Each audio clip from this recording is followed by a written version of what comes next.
Hello friends, we are going to discuss PAT 2019 question paper for paper 1, and this is for all subject and it was common, and this year also it will be common for all subjects. So here are their explanation. These are the explanations of each question. So first of all we will see each question and their answer, then we will come to the explanation. Okay, so पहला question है whose mission was Chandrayaan 2, तो आप लोगों को पता है इसरो का है. Second question, when was central information commission established? 2005. Third reasoning का क्वेश्चन और इसका आंसर ऑफिशियल आंसर सी है. ठीक है. चौथा है prime minister research fellow is for a student pursuing PhD program in. इसका जो राइट आंसर होगा वो बी होगा. पांचवा जो क्वेश्चन है, the format of thesis writing is the same as in. इसका राइट आंसर सी होगा. छठा क्वेश्चन है which of this following research type focuses on emulating the prevailing situation. Right answer इसका सी है.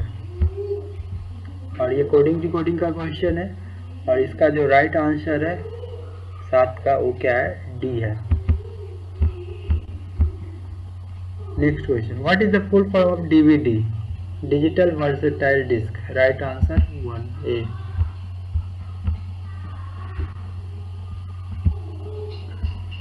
We cannot see during a fog because of a scattering of light. Right answer D.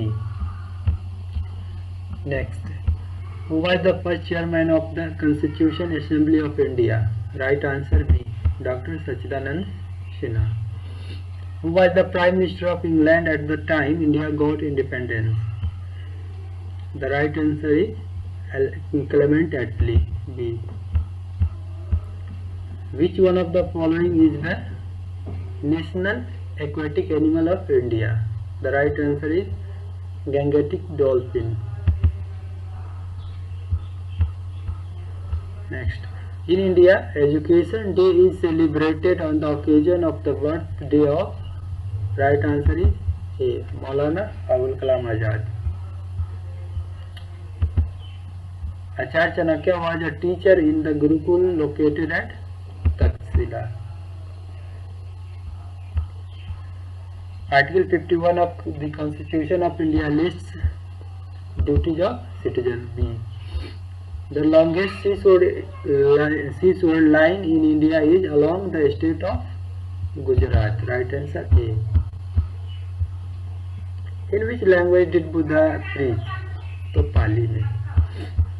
Which one of the following is not a product of learning? Right answer official answer की सी. Growth. Learning depends upon. इसका right answer क्या है? Intelligence. Okay. 20. इसका जो right answer है वो क्या है? सी. मेथड. ठीक है. वैज्ञानिक प्रक्रिया का चुनौतीपूर्ण आयाम क्या है? तो मेथड. 20 का सी. ठीक है. तो पहले हम दिस क्वेश्चन का आंसर देखे हैं, और अगर आपको क्वेश्चन देखना है तो सब क्वेश्चन यहाँ पर आप देख सकते हैं. एक एक करके मैं धीरे धीरे स्लाइड को बढ़ा देता हूँ, आप हर क्वेश्चन को देख लें. और मैं सबसे पहले 20 क्वेश्चन का जो है एक्सप्लेनेशन आपके साथ करता हूँ, और उसके बाद फिर बचे हुए क्वेश्चन का एक्सप्लेनेशन भी आपके साथ करूँगा. तो हम लोग एक्सप्लेनेशन की ओर आते हैं. पहला क्वेश्चन इसरो से था. ठीक है. तो इसमें जो ध्यान देने वाली बात क्या है, तो एस्टैब्लिश्ड इन 1969, ये ध्यान रखना है. और हेड क्वार्टर कहाँ है? तो बेंगलुरु में है. दूसरा फैक्ट. तीसरा फैक्ट, डॉक्टर विक्रम साराभाई, ठीक है, कौन थे? Father of Indian space programme. ठीक है ना. उसके बाद जो फर्स्ट सैटेलाइट था वो क्या था? आर्यभट्ट. ठीक है। और इसके साथ टेक्निकल बात क्या है कि इसरो तो इसको कंस्ट्रक्ट किया था, बट लॉन्च किया था सोवियत यूनियन इन 1975।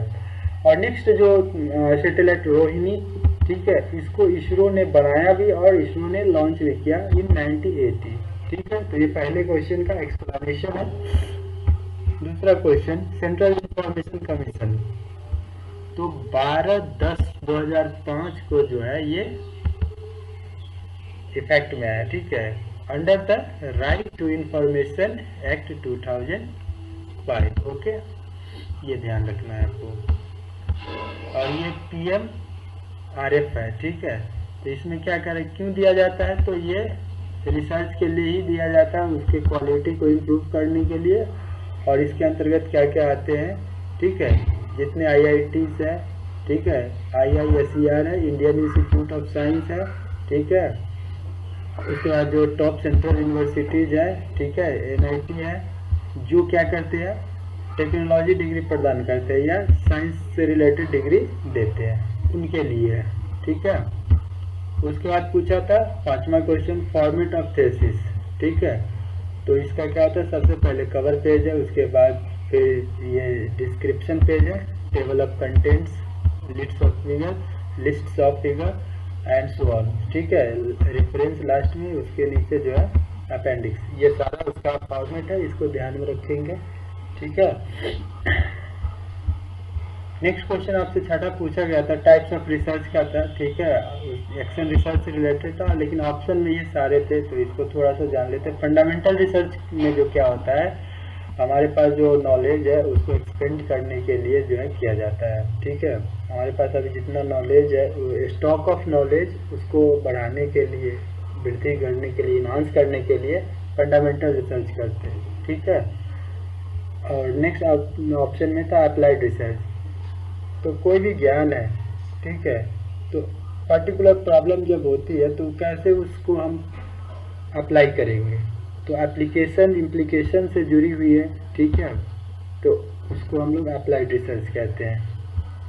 और जो एक्शन रिसर्च है वो क्या है कि अभी करेंट में जो सिचुएशन है, जो प्रॉब्लम है, उसके समाधान के लिए जो किया जाता है उसको एक्शन रिसर्च कहते हैं। यानी अभी जो वर्तमान में जो सिचुएशन है उसको सुधारने के लिए, उससे जो सॉल्यूशन पाने के लिए किया जाता है रिसर्च है, इसे क्या कहते हैं, एक्शन रिसर्च। एक्शन का मतलब ये होता है एट प्रेजेंट, और ये नेसेसरी है, अभी के अभी करना है इसे, तो उससे रिलेटेड रिसर्च एक्शन रिसर्च कहलाता है। ठीक है, एक्सपेरिमेंटल रिसर्च में क्या आता है कि कॉज एंड इफेक्ट्स को जानने के लिए, उसके रिलेशनशिप को समझने के लिए एक्सपेरिमेंट करते हैं। ठीक है, उससे रिलेटेड रिसर्च एक्सपेरिमेंटल रिसर्च कहलाता है। तो ये मोटे तौर पर उसका एक्सप्लेनेशन है। और DVD पता है आपको क्या है, डिजिटल वर्सेटाइल डिस्क। ठीक है, और इसका डिजिटल वीडियो डिस्क भी कहते हैं। और जो डाटा स्टोरेज का काम करता है, डेवलप्ड इन 1995 और रिलीज इन 1996, इतना आपको ध्यान रखना है। उसके बाद जो 9th क्वेश्चन था, फॉग से रिलेटेड था कि क्यों नहीं देख पाते हैं फॉग में, तो इसका मेन कारण क्या है, स्कैटर्ड। ठीक है, लाइट क्या करता है, स्कैटर मतलब होता है फैल जाना चारों तरफ। ठीक है, क्यों फैल जाता है, तो फॉग में ड्रॉपलेट्स होते हैं, छोटे छोटे कण होते हैं। ठीक है ना, तो वो क्या करते हैं, लाइट्स को एवरी डायरेक्शन यानी चारों तरफ उसको फैला देते, तो उसका जो किरण है, ठीक है ना, जो हमारे नेत्र में आने चाहिए वो आ नहीं पाती, जिसके कारण चीज़ें सही से दिख नहीं पाती है। ठीक है, और नेक्स्ट जो था कि first chairman of constitution assembly. ठीक है, तो यहाँ ध्यान देंगे कि जो डॉक्टर सच्चिदानंदन सिन्हा जो है, ठीक है ना, तो उसमें क्या थे, ये फर्स्ट चेयरमैन थे। ठीक है ना, ध्यान रखना है।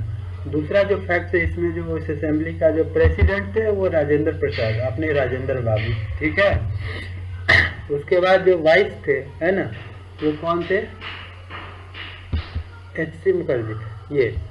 और उसके बाद इसमें जो एक पॉइंट आता है वो क्या है, ड्राफ्टिंग कमेटी का जो चेयरमैन थे वो किनको मिला था, बाबा साहब को अपने।